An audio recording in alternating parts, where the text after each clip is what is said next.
नमस्कार मित्रों, मेरा नाम है आदित्य। आप देख रहे हैं एडवोकेट आदित्य यूट्यूब चैनल। कई बार हम ऐसा देखते हैं कि जो पत्नी होती है वो कहीं कार्य कर रही होती है, नौकरी कर रही होती है, लेकिन कोर्ट में झूठ बोल देती है कि वो कुछ नहीं करती है और पति से भरण पोषण की मांग करने लगती है। तो अगर आपके साथ भी ऐसा हुआ है, आपकी भी पत्नी कहीं कार्य कर रही है, नौकरी कर रही है और कोर्ट में झूठ बोल रही है कि वो कुछ नहीं करती है, बेरोजगार है, और ऐसे में आपके पास कोई भी ऐसा छोटा भी साक्ष्य, कोई भी साक्ष्य मिल जाता है और आप उसे कोर्ट में लगा देती हैं, तो आपका जो भरण पोषण का मुकदमा है, यानी जो पत्नी ने किया है, वो खारिज हो जाएगा। क्योंकि इस मामले में कोर्ट ने यह कहा है कि अगर पति के पास कुछ भी साक्ष्य हो, जिससे थोड़ा भी प्रमाण हो रहा हो कि पत्नी यहां कार्य कर रही है, तो कोर्ट का यह दायित्व है कि जो कर्मचारी वहां के हैं उन्हें बुला करके तलब करके पूछा जाए कि क्या ये महिला यहां कार्य कर रही है या नहीं कर रही है। तो ऐसे में ये बहुत ज्यादा इंपॉर्टेंट जजमेंट आया है और इस जजमेंट की मदद से आप पत्नी के द्वारा किए गए भरण पोषण के मुकदमे को खारिज करा पाएंगे, अपना बचाव कर पाएंगे। तो क्या मामला है, क्या जजमेंट है, आइए थोड़ा डिटेल में समझ लेते हैं। वीडियो में आगे बढ़ने से पहले मैं आपसे कुछ महत्वपूर्ण बिंदुओं पर चर्चा कर लेना चाहता हूं। पहली चीज तो ये कि मेरी एक किताब पब्लिश हुई है जिसका नाम है legal guide for husband in matrimonial cases. अब देखिए, जैसा इस किताब का नाम ही है legal guide for husband in matrimonial cases, वैसा ही इस किताब का उद्देश्य भी है। इस किताब में आपको मैट्रिमोनियल केस जैसे 498, 125 CrPC, DV act section 9, divorce case, इन सब मुकदमों के संबंध में काफी अच्छी जानकारी मिल जाएगी। जैसे कैसे मुकदमा लड़ना है, कैसे अपना बचाव करना है, कैसे क्रॉस केस दर्ज कराना है, किस प्रकार से फास्ट 498 केस को क्वैश कराना है, कैसे 125 सीआरपीसी और डीवी एक्ट को खारिज करा के आप भरण पोषण देने से बच सकती हैं। सारी चीजों को आप डिटेल में समझ सकते हैं। तो यदि आप प्रक्रियाओं के संबंध में, ड्राफ्टिंग के संबंध में, टिप्स एंड ट्रिक के संबंध में, अपनी बचाव के संबंध में समझना चाहते हैं तो हमारे इस किताब का अध्ययन करें, जरूर करें। किताब का जो मूल्य है वो 600 रुपए है, जिसमें 100 रुपए कोरियर चार्ज है। किताब को बाई करने के लिए व्हाट्सएप पर मैसेज करिएगा। अगली जो महत्वपूर्ण बात है वो ये है कि देखिए, हाईकोर्ट और सुप्रीम कोर्ट के जो मैट्रिमोनियल केसेस से संबंधित जजमेंट आते हैं काफी ज्यादा इंपॉर्टेंट होते हैं। अगर आप उन जजमेंट का यूज अपने केस में करती हैं तो आपको काफी सफलता मिल सकती है। जैसे किसी मामले में मान लीजिए किसी पति का केस चल रहा है और उसका केस क्वैश हो गया, 125 सीआरपीसी या डीवी एक्ट खारिज हो गया, उसे भरण पोषण ना देना पड़ा हो, या किसी प्रकार का कोई पति को फायदा मिल जाता है और सेम फैक्ट आपके भी केस में है, तो जो पति को फायदा मिला है, जो जजमेंट आया है, उस जजमेंट को आप अपने भी केस में यूज करके रूलिंग के तौर पे लगा के आप भी फायदा ले सकती हैं और वो फायदा आपको त्वरित मिलेगा और गारंटी के साथ मिलेगा।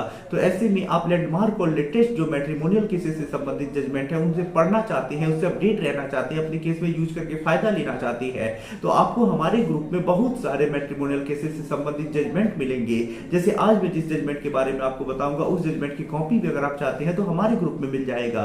तो मैट्रिमोनियल केसेस से संबंधित जजमेंट पढ़ने के लिए, अपडेट रहने के लिए, अपने केस में यूज करके फायदा लेने के लिए हमारे ग्रुप से जुड़ जाइए। ग्रुप से जुड़ने का जो चार्ज है वो 500 रुपए लाइफ टाइम के लिए है। एक बार पेमेंट करने के बाद दोबारा कभी कोई चार्ज लाइफ में पे नहीं करना है। तो ग्रुप से जुड़ने के लिए व्हाट्सएप पर मैसेज करिएगा।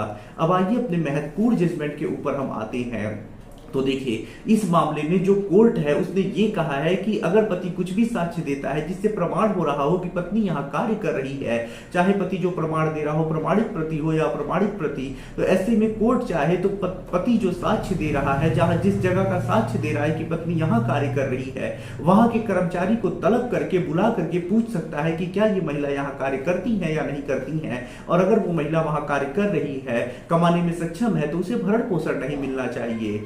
तो देखिए, ये जो जजमेंट आया है वो मद्रास हाई कोर्ट के द्वारा आया है और ये जो जजमेंट है कुमारेसन वर्सेस अश्वथी के केस में आया है। अब देखिए, मामले में होता कुछ ऐसा है कि जो पति होता है वो विवाह विच्छेद के लिए हिंदू विवाह अधिनियम की धारा 13 के अंतर्गत विवाह विच्छेद के लिए मुकदमा दायर करता है।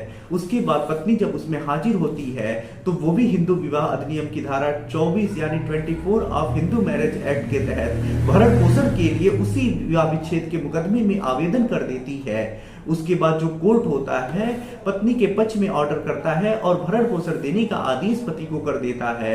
उसके बाद पति इस आदेश से व्यतीत होकर के हाई कोर्ट जाता है और वहां पे अपील दायर करता है। पति की तरफ से ये तर्क रखा जाता है कि जो पत्नी है वो कमा रही है, कमाने में सक्षम है, इसका उसने साक्ष्य भी दिया, लेकिन कोर्ट ने उसे हटा करके और भरण पोषण देने का आदेश कर दिया।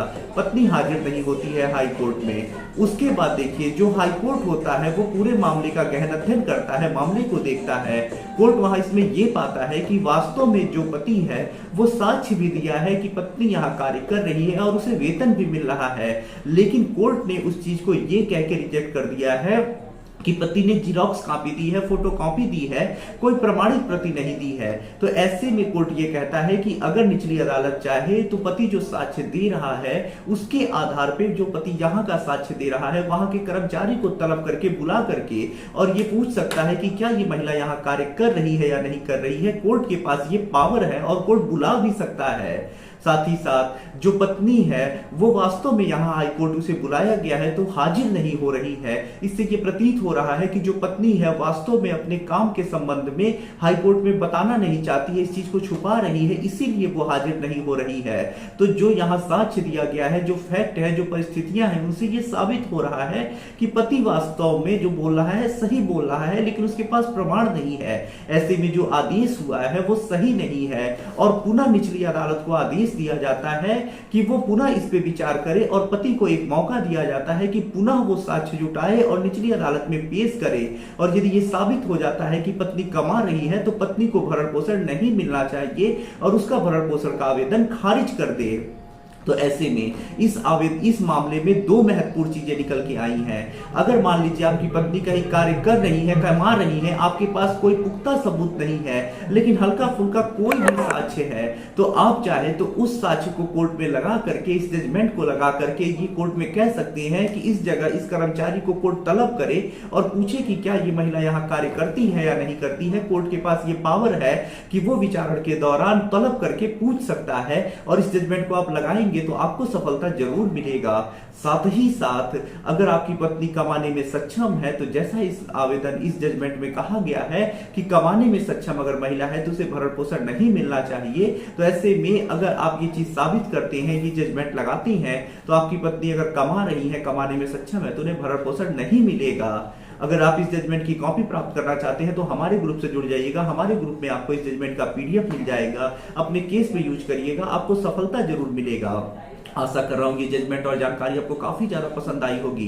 यदि आप किसी कानूनी समस्या से परेशान हैं और ऐसे में आप मुझसे फोन पे बात करके अपनी कानूनी समस्या का समाधान प्राप्त करना चाहते हैं तो मेरा व्हाट्सएप नंबर स्क्रीन पे दिखाई दे रहा होगा। मैसेज करके अपॉइंटमेंट बुक करा के आप मुझसे कॉल पे बात कर सकते हैं। वीडियो पसंद आया हो तो वीडियो को लाइक करें, अपने दोस्तों के साथ शेयर करें और यदि आप चैनल पे नए हैं तो चैनल को सब्सक्राइब करके बेल आइकन को दबाएं। मिलते हैं नए वीडियो के साथ अगले दिन, तब तक के लिए जय हिंद, जय भारत।